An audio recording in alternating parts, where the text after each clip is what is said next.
Imagine being locked away behind bars for 50 years for a crime you committed when you were just 16.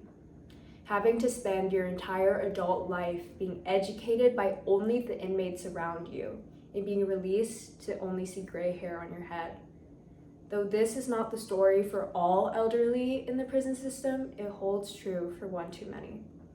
This is the truth for many of the forgotten population, and not only does this cause ethical implications, but it also raises economic concerns for the American taxpayer. The geriatric population is one of the most vulnerable in our society. Specific mental, physical, cognitive, and social needs and other extra steps must be taken to truly care for our elderly people. The complexities of reform and setbacks in the US has only prolonged the challenges faced by the elderly population due to long prison sentencing. This is synonymous with the ethical and societal and financial implications caused by this issue. So today, I will be discussing how the aging population in prison does not correlate to rehabilitation and the social, physical, financial, and ethical implications of long-term sentencing without parole. I will first statistically address the rise in elderly incarcerated people. Following, I will explain the challenges and issues that these incarcerated people are forced to face and their ethics. Then I will address the financial burdens of long-term sentencing and what it causes for this country, and how overall the incentives of keeping elderly in the prison system does not align with the notions or purpose of the prison system. In Pennsylvania in 1972, Andre Gray was sentenced to life without parole at just the age of 16.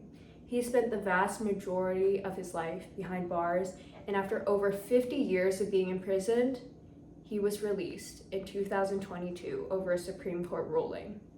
This was just one instance of a person who faced growing old in their cell due to the US's policies aimed on being tough on crime. This caused a disproportionate of elderly people to be incarcerated, and there has been an extreme rise in the elderly population due to these long sentencings in prison from the previous tough on crime policies that force people to age through the system. The proportion of prisoners who are 55 and older is about 5 times as many as it was 3 decades ago, and approximately 186,000 people in 2022.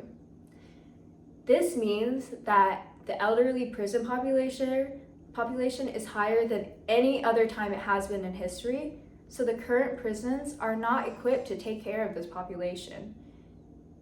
And after you understand this rapid surge of incarcerated people, we must consider how it affects their standard of living and the implications that they face due to long-term prison sentencing. More than 40% of elderly offenders have a physical disability before they're arrested. Prisons are often ill-equipped with proper equipment and are not designed to care for geriatric or medical needs. So that leads to neglect of their physical and mental needs of this vulnerable population. Each year, a prison reduces someone's life expectancy by 2 years. Incarcerated adults face accelerated aging. And there comes a point where we as a society must seriously question the reason for a prison, to keep society safe, because if so, how can an elderly man with physical disabilities who relies on others to move do that much damage to society? Along with the fact that prisons are not properly equipped for elderly individuals, which leads to implications for their physical and mental needs, there also comes a huge financial burden with elderly incarceration. Tax refunds are seized to repay the debts to the Department of Justice, which reallocates resources away from families and children who need social assistance.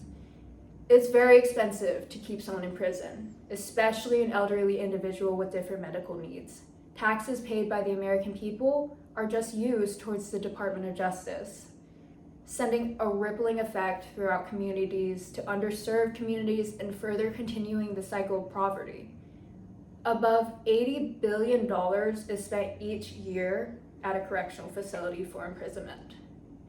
Caring for elderly people is between 3 to 9 times more expensive than caring for a young inmate, so there is a crime cost, and the cost is not only cause neglect to the elderly population, but it also leaves less resources to be allocated to other funds. The government continues to spend more money on consistently inadequate healthcare, according to Wildra. In closing, the elderly in prison population continues to rise aimlessly at an alarmingly rapid rate, furthermore, creating mental and physical issues for that population and financial burdens for all taxpayers in the US. Furthermore, understanding and comprehending these issues is a step towards effective criminal justice reform and preventing further elderly incarceration. When a prison cell turns into a nursing home, we are no longer protecting our society, but we are losing our principles. We must reflect on ourselves and ask, is this justice and rehabilitation, or is this punishment without reason?